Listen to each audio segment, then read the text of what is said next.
there's no argument against that. But because God, that was a really deep inhale then. Did you hear that? It sounded like I was really gasping for air. Oh God. You're really intense right now. You're feeling it. You're in the zone. You're here. Access denied. Access denied. Access denied. Hey y'all, it's your host Jessica Jordan, and I'm here on Access Denied, the podcast dedicated to helping you get over your fear of rejection, one episode at a time. Let's go! Friends, it is time for another episode of Access Denied. Welcome back. Thank you so much for tuning in to today's episode. I am so freaking excited to be joined by my friend, Brooke Millhouse. Brooke is a podcast host and an incredible disability advocate. And today we are talking all things disability and dating, disability and fitness, and disability pride. You're not gonna want to miss this episode, y'all. Let's dive in. Brooke! Oh my God. Welcome to Access Denied. Thank you so much for being here. I am so excited to have this chat and this like catch up and conversation, and it's going to be so good. And also so proud of you for starting your own podcast. Well done, girl. Like smashing it. So proud of you. Oh, thank you so much. That means the world from you, the queen of podcast hosting over here. Genuinely, I think your podcast was one of the first that I did like any sort of appearance on. It was been, what, 3 years ago now? It's going to be like 3 years in about March, which is absolutely wild. Like, how wild is that? That's amazing. Yeah, You're like actually killing it, girl. It's been like a long time. I think I hit over 100 episodes a couple of months ago. And then I was a bit like, oh, like I've been doing this for a little while now. And then I was like, well, I need to kind of have a moment where I actually appreciate what I've done. And I was like, oh my gosh, like 100 episodes is quite a lot, especially like you, it's a conversational podcast. It's very rarely just me by myself. I think out of the whole 2 and a bit years, nearly 3 years that I've been doing it, I've only ever done 2 episodes where it's just myself. And so that's a lot of different conversations, a lot of different points of views, a lot of different disabilities. It's just been wild. And actually, like, hate to be really cringe, but it has genuinely changed my life. And like, I love it. And so this is why I'm so excited for you, because I can see how it's changed my life. I know how it's going to change yours. Oh, wait, that's so encouraging to hear. I mean, I'm already seeing it, I think, within the interviews I've done. I think at this stage that we're recording, I've done 7 interviews, and I've just received so much joy from other people like that have such wise words to share, have so many incredible stories to share, and I feel very lucky to be connected with such great people. And I'm sure like you feel the same way, because meeting new people is so exciting and so powerful. It's very powerful. It is. And also I think it takes a really big person to come onto someone's podcast and like share a bit of vulnerability about themselves, particularly when you're not necessarily like best friends, and being able to hear like loads of different people's stories and kind of create like a safe space for people to be like, do you know what, sometimes I struggle with this, or like this is something that's bad that's happened to me, but I've been able to do this with X, Y, and Z. And being able to have that moment where you create a safe space and you have that conversation, that connection, has actually kind of become really invaluable for me. And to be fair, like, I'm just like you. I love meeting new people. So I get like an excited little puppy. I'm like, oh my God, tell me everything about you. And they're like, ugh. And then they realize that I'm actually a sound human being and that like they're going to be all right. And that's lovely, because being able to share that time and space with someone and give someone that space that they don't necessarily always get, as we both know, just like it's invaluable, and like I love it. It really is. I always think of it, it's like a space for both parties, right?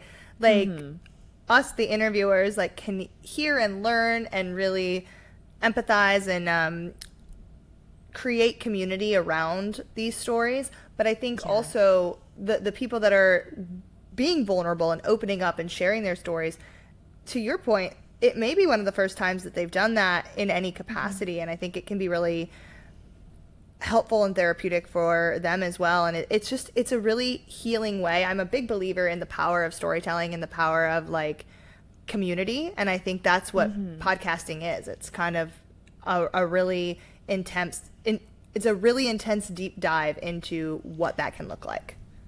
Yeah, like absolutely hit the nail on the head. And it's like just being able to connect with people that you wouldn't necessarily connect with in your day-to-day as well, I think is also really invaluable. And, you know, we talk a lot about diversity and disability and, you know, how it needs to reflect what the population looks like. Because when we think about disability in particular, I'm thinking of like when you go parking or you go into shops and it's very much just like one size fits all of like everybody's in a wheelchair, everybody uses the disabled bay, disabilities are all visible. That's really not the reality. So being able to kind of showcase that variation in a way that's nearly accessible for the vast majority of people, whether it be audio, whether it be like visual or, you know, like auditory and visual, is like, it's so invaluable. And just having that difference of opinion as well is vital, because we've become so used to all agreeing, all having the same opinion, all saying yes to the same thing. And actually, particularly around disability, you know,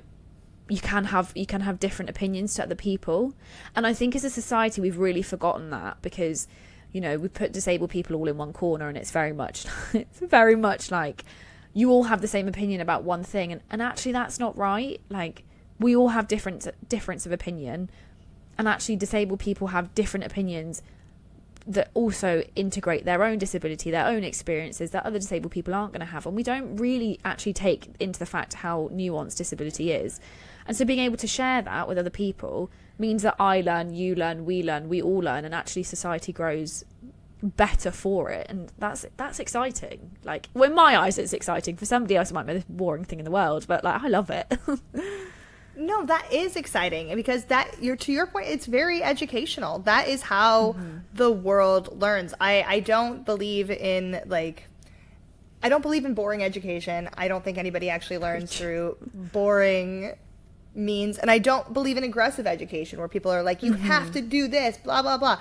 No, it's through stories. It's through people, real life people sharing their experiences and understanding that their voices matter enough to share that with the wider world, because that's how we're going to change the world for the disability community. Exactly. Literally, like, you've hit the nail on the head. Can't say it any better myself. That's literally what we're doing. We're telling stories, changing lives, one day at a time, baby.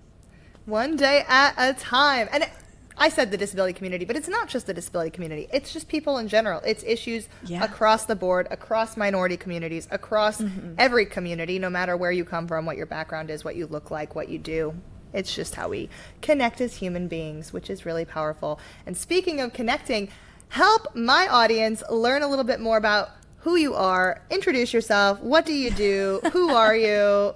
Who is Brooke?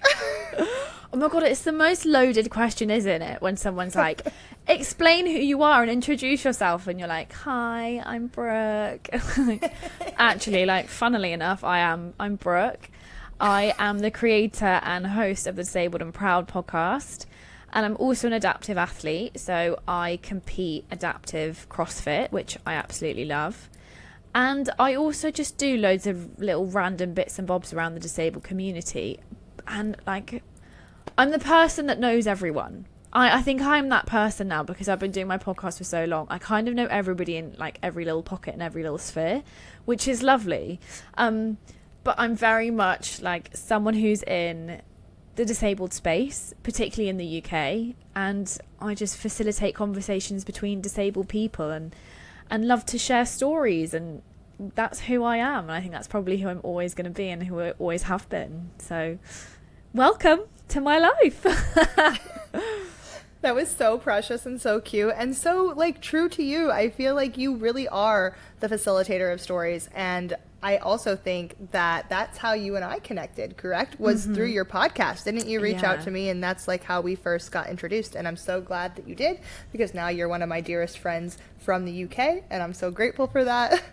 Oh, no, isn't it wild? Like, I was talking to Jem Turner, who is one of my really, really, really close friends. And the only reason we're close friends is because she came on my podcast, and then we like chatted and we were like, oh my gosh, we are nearly the same person. We had very similar experience, and then we became just really good mates because of it. And then she's gone on to, you know, we've gone on, my career's grown, her career's grown exponentially. And she's kind of been like my colleague. So if I have like a business question that's to do with like this weird and wonderful world that we, social media, multifaceted thing that we all kind of exist in. She's like my go-to gal and I'm her go-to gal, and like we have catch-ups, and that all just happened because I emailed her and I was like, hey, I think you'd tell a really good story, want to come and chat? And like, how lovely is that? Like, how lovely is that? And I've also got you that like, so random, was like, I think this gal's got a really good story, let's reach out and message her. And then again, we became really good friends. We got to hang out when you were in London, and now look at us, and now you started a podcast, and here I am. Oh, here you are. Beautiful. I'm so honored to like be here, having you on here, like as my friend, but also just as the cool person that you are. I know that we were chatting a little bit before this, and my goodness, have we been through a lot together as friends, but also like, I don't know. I know. I'm so excited for people to hear your stories, because I know you have so many good ones. I can just chat shit really well. I think that's just like part and parcel of who I am, is I'm really good at pulling out a really long story. Oh. And right there, that's why we get along, right there. 100%. Encapsulated in a really nice little circle right there. Mm-hmm. Queens of the yaps right here. Queens of the yaps. That is professional yapper. This one. Oh my goodness. But yes, I remember one of my favorite memories of the two of us actually is when we were at Nadex and we were just like walking around, and you just made that whole day so much fun. We had such a blast just hanging out together, I feel like, the whole day. That was a really fun day. And you know what's great about Nadex is that it's one of the only times in the UK that like the vast majority of the disabled community are all together in one space, because it's kind of set up for that, right? You're able to mingle with friends, see technology, have conversations with companies who might be doing X, Y, and Z in the disabled space, whether it be like activities or all that kind of stuff. So it's a really, really fun place to be. But when you're like, so earlier this year was Nadex, and I had a live podcast at Nadex this year, and I cannot tell you how exhausted I was at the end of it, because I was just so overwhelmed with the people that I was like, oh my goodness, like, don't get me wrong, I love chatting, clearly, like, we're, 10 minutes into this, and I've just yapped away an absolute load of rubbish. But when you have to do it, and it's like people that you don't necessarily know coming up to you and being like, oh my gosh, that was great, and you're like, wow, thank you so much for that interaction, because I really appreciate that. But behind my eyes, I'm a bit dead because I'm so tired, because I've had to like take everything in. I apologise for that. And I think you just got to make the best of the situation, haven't you? Because you are there to work, but you're also there to like facilitate conversation and make sure that everybody feels like their voices are being heard. And that's really valuable, because not everybody's voice always, like, they always think that they're being heard. So if you can facilitate that, why not? But Nadex as a experience is so good, and I highly recommend it to like any disabled people in the UK, that they should absolutely go, because you'll meet so many different people that you never thought you'd meet in a million years.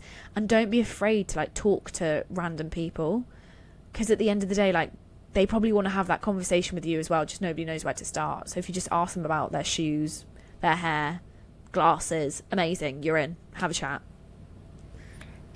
I have so many thoughts to everything you just said, but just answering the last little bit here, I'm so always fascinated that like other disabled people often also don't know how to approach other disabled people, because we're always the first to be like, oh, well, we wish non-disabled people would just like come up and start a conversation and say hi. But we're also afraid to like broach that thing, because it's so ingrained in systemic ableism and internalized ableism, like, oh, well, don't make it weird, don't make it strange. Yeah, like exactly that point there about ableism is so key, is that whether you realize it or not, the vast majority of disabled people, I think the statistic that came out recently from the Unlearning Ableism study was like less than 1% of disabled people have not experienced ableism. So that means that 99% of disabled people have experienced ableism and internalized ableism, which is like, as a statistic, that is absolutely wild. Like 99%. Now, if this was any other minority group and the vast majority, so 99%, were having this one problem, there would be money chucked at it left, right and centre to try and sort it out. Like, there would be, there's no argument against that. But because God, that was a really deep inhale then. Did you hear that? It sounded like I was really gasping for air. Oh God. You're really intense right now. You're feeling it. You're in the zone. You're here. Do you know what I am? And I just think that because we look at disability and we haven't really ever explored the impacts of internalized ableism, we don't know how to go about it. But actually, it's something that really needs to be pulled apart, and it can be so uncomfortable. Like, it is so uncomfortable to sit there and think, do I actually believe that about myself? Or is it something that society has told me repeatedly since day dot, and it's become something that I believe? It's not necessarily true. That itself is so difficult to unpick and not easy, and it's uncomfortable and it can be hard, but we have to do it because ableism is rife, and there's no point, like my personal view on it is there's no point in living this life with an internalized ableism and letting it be like your like North Star, because it's not true. But it takes like a level of awareness to realize that actually ableism isn't your North Star. You can step away from it, and actually the beliefs that you have about yourself could actually just be systemically ingrained in you, which is nuts. It's nuts. And like, I make content about disability every single day. Like, it's my full-time job to talk about disability rights and disability pride and all of that. Similarly to you, like, we do this for a living. And I think it always knocks me off my feet when my internalized ableism, when I catch it, when I'm like, oh God, it's still here. She's still in my ear whispering little not sweet nothings to myself about how I should be or how I should behave. Just yesterday I was on a flight and I told my mom as I was using the aisle chair, I'm like, this is so embarrassing. Why? It's not Why embarrassing. is that embarrassing? It's not. No, but for some reason my brain was like, feel weird about this, feel uncomfortable. Yeah. Oh my gosh, everybody is staring at you left, right and centre. And no, like, you need that piece of equipment. That's like, you know, part and parcel of who you are. And like, oh, I totally understand. I'm really, really interestingly, this goes on to a completely different topic, but it's kind of under the same guise. So I have also been unpicking apart my internalized ableism when it comes to dating. And I think I had a really bad experience. It was like it wasn't bad. Like, nobody said to my face, like, I'm not dating you because you're disabled. That never happened. But I was with someone who was clearly just wanted to be seen with me because I was a disabled person, and it would make them look like an altruistic human being. They wanted to look like they were doing the right thing, whatever, which is absolute rubbish because they were actually really boring. But it was kind of around the time at the end of the pandemic when we were all kind of starved of attention, and I kind of just accepted it. And like, me now, looking back, I'm like, what were you doing? And me before the pandemic would have been like, what the hell is going on? Like, get your finger out of your butt. What are you doing? And I've recently had this experience where I was like, everything that I've been telling myself for the past, like, I say a year, is actually so untrue. Because I was like, no, like, I'm really funny. I'm kind of pretty. And I don't mean that with arrogance. Like, I'm objectively good looking. I have blonde hair. I have blue eyes. I'm a white woman. I am a size 8. Like, I fit into that mold. I just happen to not have an arm. And actually I was like, oh my God, I've been believing this about myself. And it took like one experience where I was like, oh my God, no, like, I'm hot, and like, I'm worthy of this, and I'm good looking, and actually, like, I should definitely have these experiences, and why have I been denying myself of it? And it's purely down to that catalyst of externalized ableism, and that catalyst like fueled my internalized ableism. And so it's kind of like pulling that apart and being like, oh my gosh, like, I did that to myself. Nobody did that to me. I did that to myself. And like, shame on me for doing that to myself, because that wasn't fair and that wasn't nice. And now I know better, so I'm going to move forward with that. You just said something, I don't even know if you caught it, but you said, I was denying this to myself. And like, obviously, access denied, a big theme of this is rejection. And I think the topic that comes up in these interviews time and time again is that idea of self-rejection, because that's essentially what internalized ableism is. It's a form of self-rejection where you're holding yourself back, or you're limiting yourself in one way or another. And I think that 100%, I, as a girly who is dating myself now and has been in long-term relationships, short-term relationships, you name it, like, it does play a factor, like internalized ableism, 100%. And it's a huge reason why I stayed in my marriage for as long as I did, I think, in a lot of ways. And I've not said this publicly yet, but here we are. We're yapping today. So I'm so sorry I pulled that out of you, but I'm also really not. It's what happens when you're in a safe space with pals. Just everyone else is coming along for the ride. No, this is not anything bad either. It's just the reality. Like, I had like a limited belief that this is just what I deserved, you know, like this is just it. This is what I should accept. I'm lucky enough that I found somebody to put up with me, like, not look at me as a burden every single day. Like, this, I just have to get married and deal with this because this is all I can do. And that just simply wasn't true, as I've now like out of the marriage. I've been dating, I've been seeing other people, and it's, the evidence is there. Like, no, there are other men, there are other people, there are other opportunities, but you don't know that all the time, and your brain can flip it, and it's because of this more systemic, societal based form of ableism that, like you said, the external ableism is what triggers that internalized ableism. Absolutely. And I think like what you said is just so key, is that you felt like I remember having a conversation with you ages ago, and we were talking about dating, and you're like, you know, maybe just like don't be so picky. And I remember being like, I'm so sorry I said that. But it wasn't those words, but it was like, just like, you know, see, like kind of like test everything. And I remember just being like, this gal needs to get out of this relationship because something is going wrong. And now we all know why. That's fine, but here we are. We're going to move on. We're going to move forward. I will say that nobody knows why yet, but one day maybe we'll get it out, but who knows. But my point to that is that you're right, is that we limit ourselves. That was like my point in that, is that we limit ourselves because we believe that we haven't okay, so I think this is a really big thing. We haven't seen it.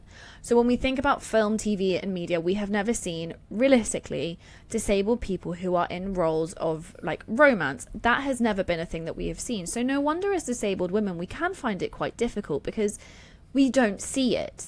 Like, I can see someone who kind of looks like me with blonde hair, blue eyes, whatever, white woman, like who likes men. I can see that on the TV, but actually that doesn't fully represent who I am, because there's kind of an added extra layer into it. I do have a disability, which means I navigate this world a little bit differently. So if I can't always see it, it can be quite hard to think about how it would work. And so that, I think, is also like a massive thing, is that because there's such a lack of representation, we don't always think that we can see it because we haven't seen it before, and therefore we don't know if it can happen or not. And actually, like, it absolutely can. It really can. I think I really want all the disabled girlies out there to realise just how freaking worthy they are of like all of the love, all of the care, all of the princess treatment. Like, you are so worth all of that. And it just means that you have to sit in some really uncomfortable conversations with yourself, not with anybody else, yourself. Because going back to that, is it me or is it internalized ableism, is hard. And like, if you can, pay for a professional to sit with you whilst you go through it, because going through it by yourself can be really difficult. If you can't, that's understandable. Maybe bounce off another disabled friend who also kind of gets it, because I think being uncomfortable is the only way that we grow. And it's not called growing pains for no reason. You know, it's meant to be a bit uncomfortable. It's meant to, you know, sting in certain places. But as soon as we get past that, we grow and we expand, and we realise that actually we're worth so much more than what society thinks that we are. Oh, I love that. And that was one of the most beautiful things. I'm so glad that we talked before. I was like, do you care if we talk about dating? Is that normal? And then you brought it up so organically. But to your point, I think it's so important that we are talking about it, because there's such a lack of stories and experiences and representation of disabled women, empowered disabled women dating. Yeah. And that just like isn't a storyline that's covered in traditional media at all. No, and it isn't. Oh, go ahead. No, you go. I was just completely agreeing with you. It's absolutely never covered. It's never covered. And like, if it's even touched on, there's always something else about the disability specifically that's like underlying the storyline. It's like the main plot is about the disability. The romance is like secondary to whatever the disability is. Yeah, either that or it's like someone's overcoming their disability because they found love. And I'm like, that's all good and well, but like, baby, my arm isn't growing back. Science doesn't work like that. Like, there's no like overcoming this in quotation marks. And also the idea that people can overcome their disability is something that absolutely makes me sick to my core, but that's like a different conversation. But it's very much, you know, she overcame her disability because she found the right man or the right person, the right woman or whatever, like whoever you're interested in dating. You do you, babes. But that is usually like the romance led to like this cure, and you're like science doesn't work quite well with science. Like, life is not a Disney film. Would love it if it was, think it would be absolutely fascinating for maybe like 2 weeks, and then I'd get really bored. So let's stop playing out this Disney princess role where it's like the poor disabled girl gets fixed. It doesn't work like that. It doesn't work like that. You can girl math all day long. It's not going to happen. That's not science. That's not reality. And reality is interesting. So let's just enjoy reality because it's what makes us all unique. Like, how boring would it be if we fixed all of our disabilities anyway? Like, nah. No, thank you. But also, without disability, there is absolutely no creativity. Like, there's none. And people are like, what? And I'm like, well, think about all the products that were designed that were not necessarily for disabled people, but that ended up being like absolute lifesavers, like an Alexa. Yes. Right? Like, you know, without disability, there's no ingenuity. There's no need to like change things, progress things, have creative thoughts, think about things differently. You know, everybody then walks in and out of their house the same way. That's not real life. Some people need to be wheeled in and out of their house. Some people need 2 steps. Some people need 3. Some people need deeper steps. You know, all these different things, and nobody really thinks about it. And I'm like, come on, like, bring yourself to the table. Think about this.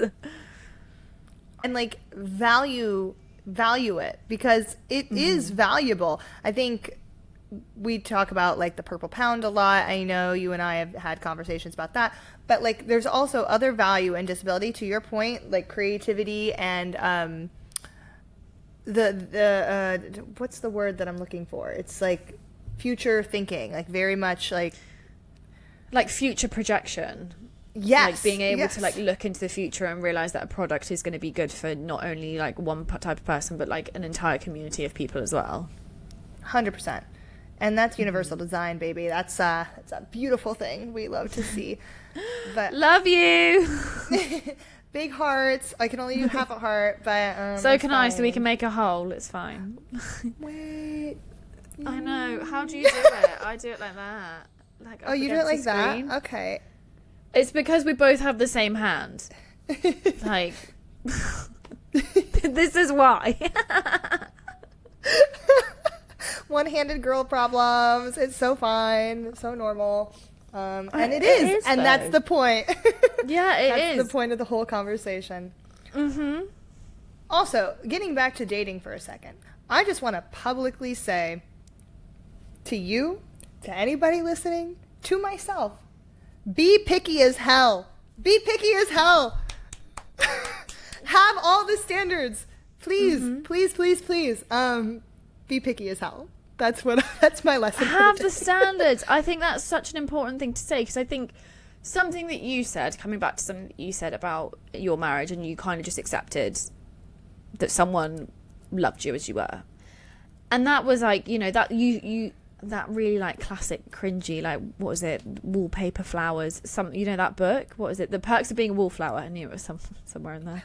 You know, when they say like, you accept the love you think you deserve, and that is internalized ableism. Go for gold, baby. Go for gold. Because there are uglier people out there having what you want because they have more self-belief than you did. So get on the self-belief train. That literally took my breath away. 100%. 100%. Get on the self-belief train. Do your thing. Want what you want. Feel good about it. Know that you deserve it. And go after it, girl. Because, like, you deserve it. Boys and girls. Like, this goes to both sides. 100%. This goes to everyone. Just go after the things you want, because life is short and you only live it once, and then you're dead for a really long time. So if you don't do it now, you're never going to do it. Just move forward, you know? 100%. And let me just say this. It is so much better to be single than it is to be in a relationship where you are compromising who you are or settling or are not uplifted in the ways that meet you where you're at and meet your values. Like, hit the nail on the head so hard, it's scary. Because I've been that person where I've been in a relationship where I was like, I don't understand, like, why is this not working? Like, I thought this person was for me. And then it kind of took me to, like, have a sit back, and a friend of mine was like, you have lost yourself, and not in a good way. And I don't think it's because you are, like, sad or whatever. She was like, I think you've just been starved of attention because it's been a pandemic and you had, like, a really rubbish time during that time. I think you need to have a sit down and think about seriously if this person is for you. And I was like, oh. And this was one of my friends who was a bit like, who's not necessarily like, this is not the type of topic that she would ever really comment on. And I was like, okay, so if it's coming from you, that this means something switched here. And I listened to that advice, and I sat back and I was like, oh my God, no, she's so right. This person is absolutely not for me. And had we not been in this, like, post-pandemic weird situation world, he would not have even been on my radar. Like, he wouldn't even be in my friendship group. So why was I going there? But it was like, you know, we all learn. We all have lessons that we learn from. And I've learned so much from that experience that actually, like, just go after what you want. And, like, worst case scenario, you look like a bit of a tit for all of 5 minutes. No one's going to remember in, like, 2 years. Who's going to remember? 2 months? Nobody's going to remember. 2 weeks? Forget about it. Just go after what you want. Go after what you want. And you know what? Like, if you don't get it, spend more time figuring out what you want. Spend more time on you. That's what it comes down to. It really, like, I feel like people get so tired of, like, oh, you have to love yourself first before you, like, fall in love. That's not true, in the sense, like, you can fall in love without loving yourself first. Yeah. Will it be an empowering relationship? No. That's the question. That's where it's like, yeah, okay, you can anybody can go out and get a relationship tomorrow if that's what you, like, really want. Like, love is I could sneeze now and I'd have, like, 5 different guys all at my doorstep, but do I want any of them? No. And I don't mean that in a horrible way. I know what I want. I know what I like, and I'm going to go after it. 100%. Good for you. Yes, as you should. Thanks, Queen. And I'm sorry for ever insinuating that you shouldn't be so picky, because that was coming from a very unhealed place. So, that was my unhealed scars. I'm so sorry. Gal, we're pals. It's so, like, not even that deep. Honestly. It is to me, though, because now that I have come so far and, like, have settled so many times, it's like, oh, wait, okay. But you've grown, and that shows that you've grown, which I think is phenomenal. Like, you are not the same person I met nearly 3 years ago, which is fab. Because I think so I'm a big believer that if you're the same person you were, like, this time last year, something's not quite gone right. And, like, I'm so proud of the growth that you've had.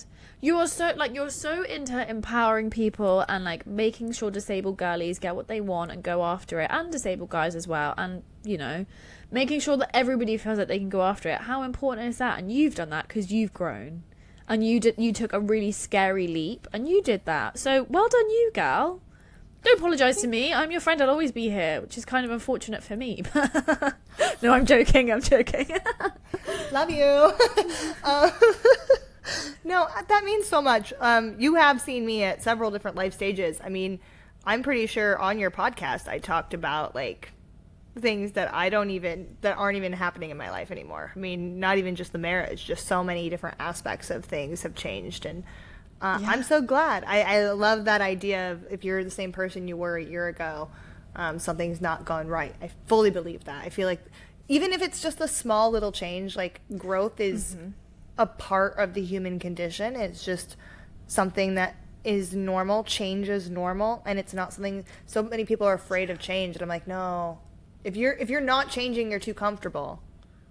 Yeah, exactly that. Like, I think for me, I am very scared of comfort.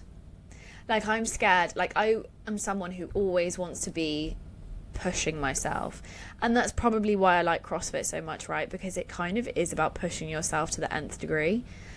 And so the idea of, like, being stuck somewhere that you don't necessarily want to be, you're not necessarily happy with how something's working, you know, or like a relationship's working or whatever, you know, you're not happy with how the world views you as a disabled person, then you have two options, and it's sit and do nothing about it, or do something about it, which can be really uncomfortable, and you've got to face a lot of different things that you might not necessarily think that you have to. But if you don't do something about it, nothing changes. And you know, you're unhappy for a reason if you're just sat there doing nothing.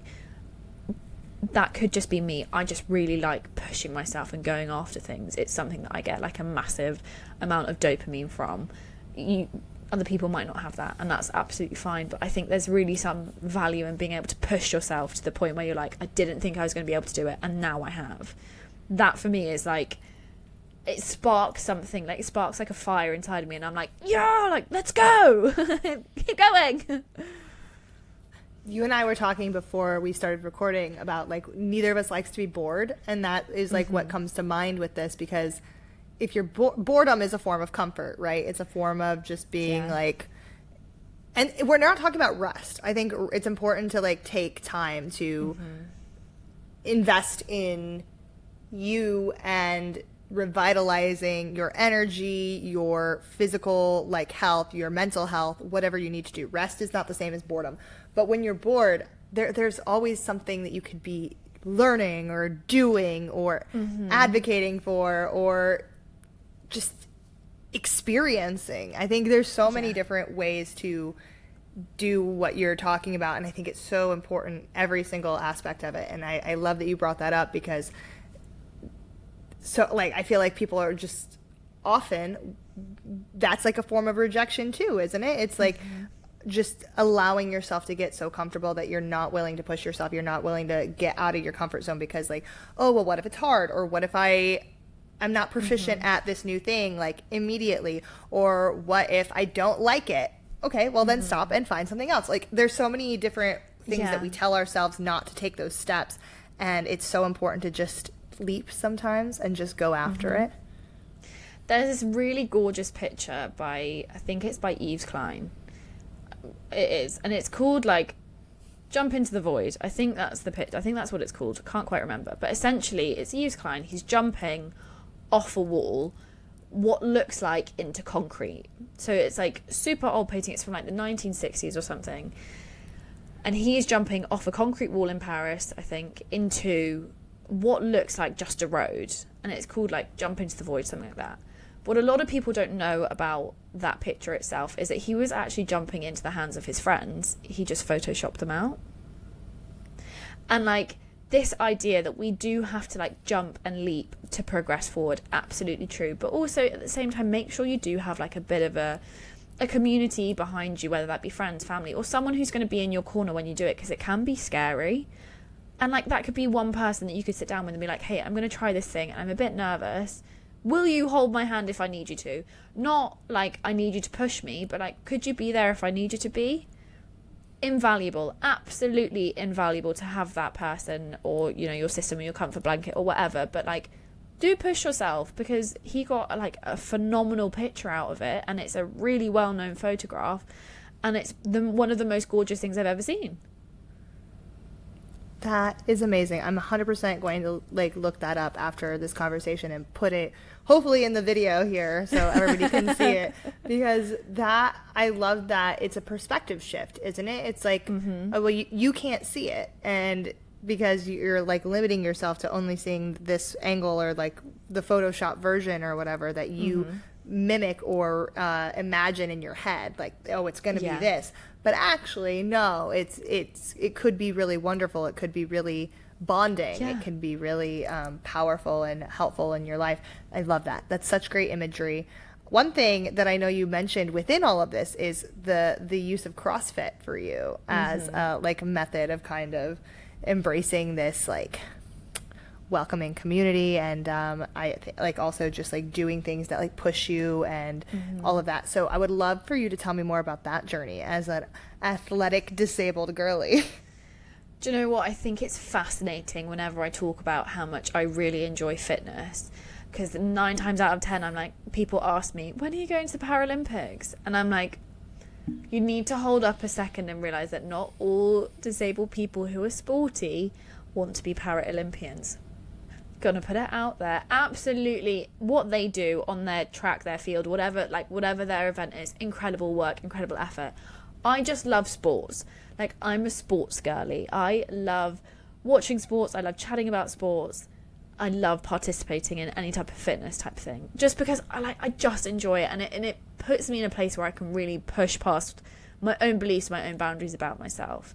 And it's actually really funny. So we're recording this at a random day in September, but I have a CrossFit anniversary. So my CrossFit anniversary is the 10th of September 2020 was the first time that I ever walked into a CrossFit gym, also known as a CrossFit box. First time I ever walked into a box. Never been to one before. Always thought that maybe it may provide me a bit of a community.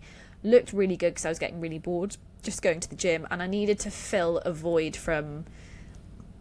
I'd always done sports at school and uni, so like I played uni hockey. I'd always played sports at school, and I didn't have that anymore because I wasn't in institutionalized education. So I was trying to fill that void, and CrossFit kind of just came about at a right time. It was like end of pandemic, well, middle of pandemic, and I just wanted like a community of people because I'd moved somewhere new. I didn't really know any people, and ended up being, and it sounds so like it was the best thing that I ever did, but it really was, because it made me realise that I can push myself so much harder than I thought I could. And also it gave me like a group of really incredible people in my life that I definitely wouldn't have if it wasn't for that community. And don't get me wrong, there have been some times where going into a new box or like a new gym as a disabled girl has been really intimidating. And like, you know, to carry on with the theme of this podcast, I went into one box that I just moved to, and it was a coach who had obviously heard about me from the head coach, like, hey, we've got this adaptive athlete, she'll be coming in. So I went in to do a session, and they were like explaining to me what they were doing, and he looked me up and down, and then very specifically like looked straight at my arm, which, as it is, you know, when someone is staring at your disability, like it's very obvious. Even if you think you're being subtle, you're absolutely not. Looked me up straight and down, then looked right at my arm, and then pointed to a group of women in the corner who, nothing against them, they just weren't the fittest women in the room. And he was like, I think you're probably better off with them at the back rather than these guys at the front, because they're like really elite athletes.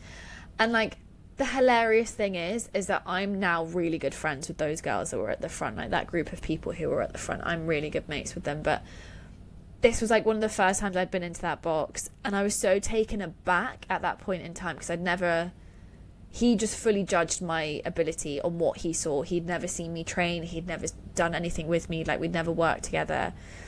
And I was so put out that I just went to the back of the room and I kind of did the class, but my head was elsewhere, because I was like, what the hell was that? And I left the class really, really upset. And it was one of those moments where actually it made me not go back for a little bit. And then I had to kind of sit down with myself and realise I need to push myself, talking about, you know, that leap. I need to leap back into that space, to prove a point to myself, but also to be like, F you, because you got it wrong. And you did something that was bad, and actually I'm going to call you out on it. And I ended up calling him out on it and being like, actually, I think what you did was really bad. And whilst you might not think what you did was that bad, I'm going to explain to you X, Y, and Z as to how that impacted me, but how actually that would have impacted somebody who might have been overweight, how that might have impacted someone who was from like a different minority community, whether it be like LGBTQ+. What if someone had come in and just felt really uncomfortable with what you said, like you, or like elderly, like you kind of made a really blanket statement and thought that it was acceptable, and actually it wasn't. And that experience kind of made me realize that within CrossFit you always have to turn up for yourself, and it's only for yourself.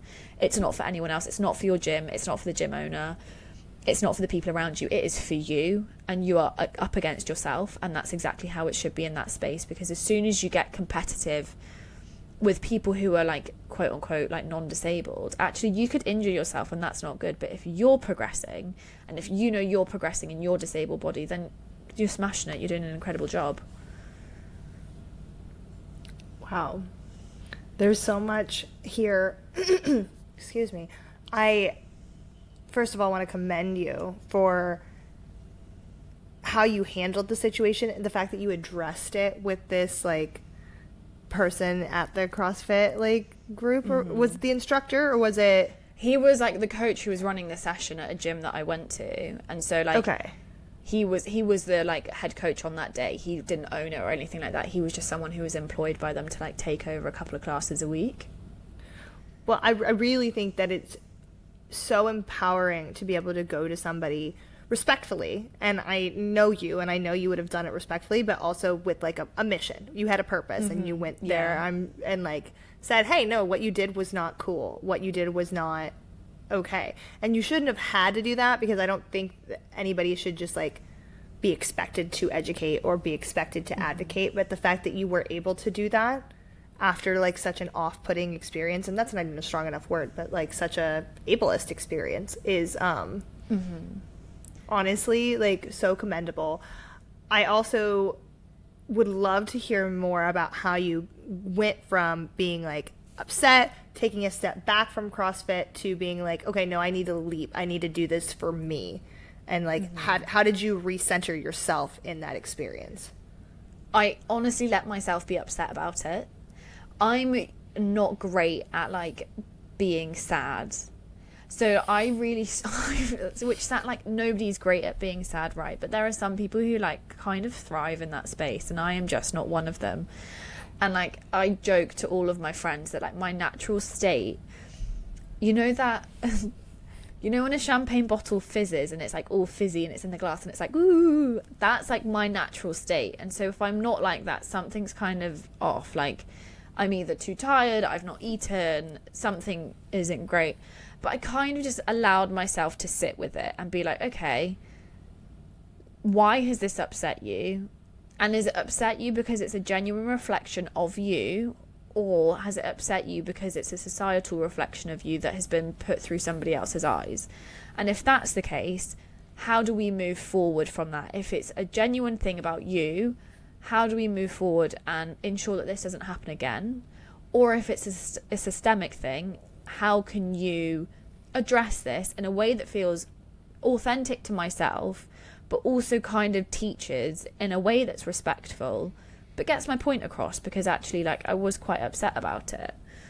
And that did not happen overnight. I'm not going to say that I went back to my house and journaled all of this out and it like magically appeared to me the next day, because it absolutely didn't. It took me like a good week or so. And also I'm really lucky that I've got some really good mates, and I kind of messaged them and I was like, guys, like, this experience just happened to me, and like I don't think this is right, and I'm really upset by it. And all of them reply back being like, absolutely, you should be. Like, there is no question here. You are allowed to be upset. And I think sometimes when we're faced with like externalized ableism, it can take a minute to sink in, because we talk about it so much. But when you have that experience, it is like a slap in the face, and you kind of need to be like, because you're shocked, and you need to let the shock settle to realize like what's happened. And so after I kind of figured out that it was like an external experience of ableism, and I knew that it was, because I really sat, I was like, is this actually true about myself? Because I knew those girls, and I knew the people at the front of the class, and I knew them, and I was like, I can keep up with them any day of the week. Like, it doesn't, you know, that is not a concern of mine. I'm proficient in what I do. So once I'd sat with that and really taken it in, I just thought, okay, so how do I address this in a way that benefits me, but actually it's not about me? Because my always thing is that the we, as in like the collective we, is much bigger than the me. So like, yes, I was a part to play in that, but how do I make this collectively better for someone else? Because there could be somebody else who goes into that gym, like I said, from another minority group, who gets upset with something that's been said. So how can I make it better for them? How can I make this experience, it's uncomfortable for me, how can I make it better for them so that they don't have to go through what I just went through? And I sat down and I was like, I need to go in and I need to have that conversation. And I'm someone who needs exercise to keep sane, because I have ADHD, which means that like my dopamine receptors aren't necessarily the same, and I need the dopamine from exercise, and I need a lot of it to get on an even keel, which is fine because I know that, and I look forward to exercising. It's one of my favorite things that I do in the day, and it means that I get to chat to people and whatever. So I knew that by me staying at home and not going to the box and not like seeing people and chatting and working out and getting fitter and stronger, because that's also, I love that as well. Like, I love being able to push myself and feel myself getting stronger. By me stopping that, it actually directly impacts me. It directly impacts my mental health. So I have to go and have a really uncomfortable conversation so that actually I can progress out of this situation. And that was hard. That wasn't easy. But in life, we do have to do things that aren't always comfortable or easy or fine. But once we do it, I think we find out 9 times out of 10 that they weren't as difficult as we thought they were going to be. Because it was, I'm not going to say that the guy was super receptive. He didn't look at me for another 3 months. Because I think he thought he'd been told off, and I was like, actually, we can have dialogue about it, but I'm just going to let you know, you fucked up, in short. And I think that was uncomfortable, but it needed to happen. And if I didn't have that conversation, it was going to happen from somebody else. So I chat to people about disability for a living, so who better else to have that conversation with him? Oh. You just said so many amazing nuggets of things, and I just want to package them up and like, I don't know. It was so good. You just said like so much goodness. I love the idea of like allowing yourself to sit in your feelings. I too struggle with like being in my sad girl mode. Like that sad girl mode just like doesn't exist. My friends always laugh. They're like, because I don't cry. I don't do well with like emotion. I just really don't. Mm-hmm. It's not a good place to be, to your point. And but giving yourself like time to just like process and like feel is important. It's something that I think is overlooked in the healing process a lot of the time. We all just want to like fix everything immediately, and that's just not the reality a lot of the time. Yeah. It's so true, because we're so obsessed with instant gratification. We've become so addicted to like instantaneous reward or instantaneous answers that the idea that we might have to sit in a bit of uncomfortability or sadness is so alien. But actually, like, sometimes it's the best thing for us. And like, this is not me saying go out there and just be sad for an hour. It's like actually being like, okay, can I sit there and can I unravel this feeling in a safe place and in a safe way that I can then understand it, and if I can understand it, I can move forward. I'm a big believer of like, if you can't track it, you can't change it. And that kind of helps with the fitness thing as well, because you think about how many weights you can lift and all that kind of stuff. So actually, like, my whole life is all about like being able to pull things apart and change them for the better. So being able to sit with the uncomfortable emotions is actually really key. And like, to your point, it is not nice. Like, I love being my happy, bubbly self, but that's also really unsustainable. And like, there was a really great physician who once said something like, what goes up must come down. So you have to expect the highs and the lows. Like, it's you can't have happiness without sadness. And I'm not talking about depression, because I think that's a very different kettle of fish. But like, there are going to be moments in your life where you're going to be sad, and it's okay. Like, that's absolutely fine. Sit with it. See if you can figure out why you're upset, and then if you can track it, you can change it, and you can kind of figure out what would make you feel better. And that's like how I try to approach everything. If you can track it, you can change it. I love that. As I'm literally sitting here staring at my bullet journal right now, where I track behaviors to change. That's so funny. No, I love that. I think that's a great way to look at it. And I also love the highs and lows. Like, somebody said to me one time, and it's really stuck with me, how will you know if you're happy if you're never sad? Yeah. 100%. 100%. You have to have both. It is the dichotomy of humanity. You have to have both. But like, we have emotions, right? And not all emotions are great. Like, not all emotions are positive, but we have to experience all of them, or else we don't really get like a fair shot at life. That's true. And somebody else on here said too, like, if it doesn't upset you enough, like, maybe like you just don't care enough either. Like, I think sometimes even the things that bring us happiness can like ruffle our feathers a bit, and that's like a normal thing to experience as well. Yeah, for sure. Yeah. Well, Brooke, I want to be mindful of time. I have like 4 fast fire questions that I always ask everybody, but can you believe we've been talking for almost an hour already? I honestly hope I haven't waffled. I feel like I've just waffled away, and it's just been like rubbish that I've pulled out my butt, but I've really enjoyed it, and I can't wait for these fire questions. I love a good fire question. Okay, first of all, you have not waffled. third of all. We're skipping to 3. You're amazing. This has been so much fun. I've genuinely enjoyed it. When I looked down and I saw it was 53 minutes, I was like, what do you mean it's 53 minutes? What is time? I don't understand. Time just goes away when I'm chatting with people that I enjoy so thoroughly. So thank you for being one of those people. We're going to dive into these fun little questions. And I say fast fire, like sometimes they involve a little bit more conversation than just like a one-word answer. But I don't know what else to call them. I need to come up with a better name for this section of the podcast. Okay. Anyway, first question. Whenever you're feeling like unmotivated or down and sad, what is one song that's guaranteed to get you like back to feeling good? Maybe not instantaneously, but if you listen to it on repeat or something, like it will like boost your mood, if you will. Okay, so the first song that came to mind is I Was Made for Loving You by Kiss. It is a banger. Like, it is an absolute banger. If you repeat that in your car at a loud enough volume, you can't come out of your car sad. Like, I'm just genuinely convinced of that fact. Oh, I love that song. That's a great song. I cannot wait to share that song with everybody.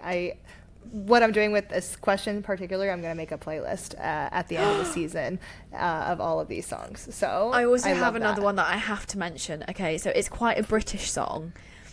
And it's Chelsea Dagger by the Fratellis. It is a super British like indie pop iconic song from like the noughties, I want to say.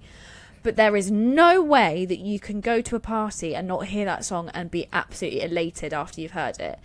To the point that, like, to make my point even more clear, I was in Mexico with one of my best friends last year and I was quite drunk. And all I wanted to hear was Chelsea Dagger. And, like, it's got a very specific intro. And I kept just going to the bartender, dun-na-na, dun-na-na, dun. And he was like, no, I don't know what song you're talking about. Please leave. And I had to go back to the hotel that I was staying in, play Chelsea Dagger for myself because no bar knew what song I was talking about.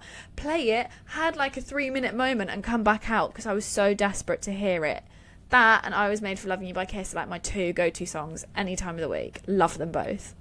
Okay, well, I don't think I've heard Chelsea Dagger, so I'm definitely going to have to listen to that. That sounds amazing. Mm-hmm. And also, that's on showing up for yourself. When other people won't show up for you, that's on making things happen for yourself. I love that. That's such a mood, and that is so me when I'm drunk. When things are not going my way when I'm drunk, I am the first person to be like, all right, I'm going to fix it. I'm going to do what I need to do. Yeah. Mm-hmm. It's the only way you got to be. Like, no one's going to help you fix it. You got to do it for yourself. It's part 100%. And parcel of being a disabled girly. I think it's just naturally ingrained into us. I do too. It's just like, we're made to adapt. We're literally like, it's ingrained in our souls to just adapt to our environment. And if the world's not adapting to us, like it so often doesn't, then we must adapt to ourselves. Yeah, exactly that. Mm-hmm. Question number 2. Mm-hmm. When you have been told no, or when you are going through some form of rejection or discrimination even, what is something that's in what I'm calling your rejection rescue kit? What's something you do or something that you use to like kind of lift yourself out of that? CrossFit. For me, it's definitely like, or doing some form of fitness, whether that be like a run or doing a class, like doing something where my brain is absolutely taken away from that situation. Because I think 9 times out of 10, like your best ideas don't come to you in the situation that you're trying to think them up in.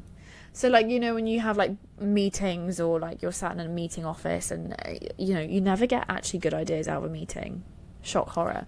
But you get the best meetings when you're like in you get not the best meetings, the best ideas when you're in the shower, when you're completely removed from that situation. So for me, if I'm not feeling like, you know, if I've had something where it's just been a bit rubbish or like, you know, a bit of externalized ableism, the best thing for me to do, go on a run, go do some exercise, get my endorphins flowing, and then usually come back to the situation and I've got a much clearer head and I've kind of taken myself out of it.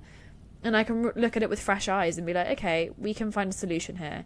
But definitely some form of movement, like any form of movement for me is good. Even if that's like listening to some songs and some music and having a bit of a dance. But taking myself out of the situation with movement is definitely my thing.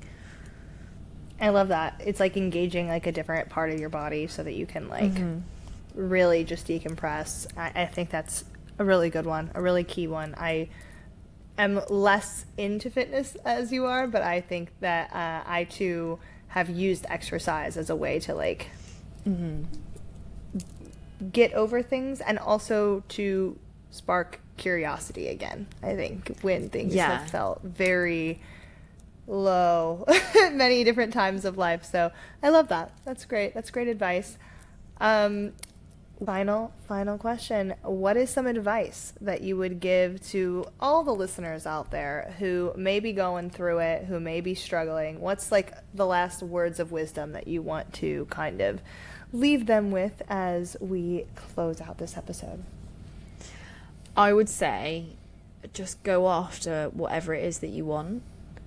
Like just go after it, because ultimately, like, if you don't, somebody else will go after your dreams for you. And that's not the right phrase, but like somebody else is doing what you want to do with a lot less talent, whatever it is. You are the only person who can execute your thoughts, your ideas, whatever it is we want to do. And we're here once, like we are literally on this planet once, in this shape, in this form, whatever. So just go after whatever it is you want to do, and like, just even if like small baby steps, just go after it and just think, I've got it. Like, if there's something that's going to set your soul on fire, take one little step towards it and to see where it goes, and just be willing to be scared and do it. Just do it. Like, go after it and just do it, because you can. Like, you can. I wouldn't be here if I didn't do what I wanted to do. So go forth and prosper. Go forth and prosper. We wouldn't be having this conversation if I didn't take a leap either. So I fully believe in everything Brooke just said. I think go after it. Life's short. Live your life. Wow, words are not coming to me. Live your life for you. Yeah, exactly. Live your life on your terms and go after whatever it is you want. The worst thing that anybody can do is say no. And no is a starting point. No isn't actually a rejection. It's just a starting point for a different conversation. So go after it. That's a mic drop moment right there. That's a mic drop moment right there. Brooke, thank you so much for being here on Access Denied. You have been so freaking lovely. I love how this just felt like we were hanging out. I love how just like easy peasy it felt. Can you tell everybody where they can find you? I'm going to link it all in the show notes, but I just want people to hear from you, where you are, what you're doing. Yeah, so you can find me at Brooke Millhouse on Instagram, or at Disabled and Proud Podcast. And all the podcast bits and pieces are there. You'll find me there. LinkedIn, it's Brooke Millhouse. Come find me, come check me out. Drop me an email, drop me a line. I'm always up for a conversation. So yeah, that's where I am and that's where I hang out.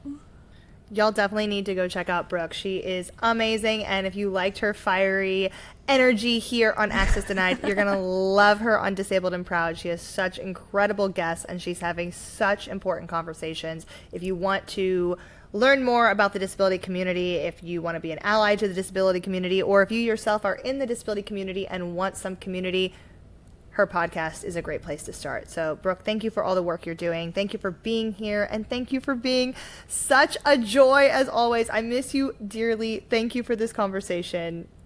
Thanks for listening, y'all, and we will talk very soon. Bye. Bye. Thank you guys so much for tuning in to this week's episode of Access Denied. New episodes launch every Tuesday, so I hope that you will subscribe, download, whatever you do to make sure you're here every single week. We have so many incredible guests coming on, and I want to say a huge shout out to JP Warner Sound for dropping this sick beat that you're listening to right now. Thanks to everybody who made Access Denied possible, and I will see you next time. Bye!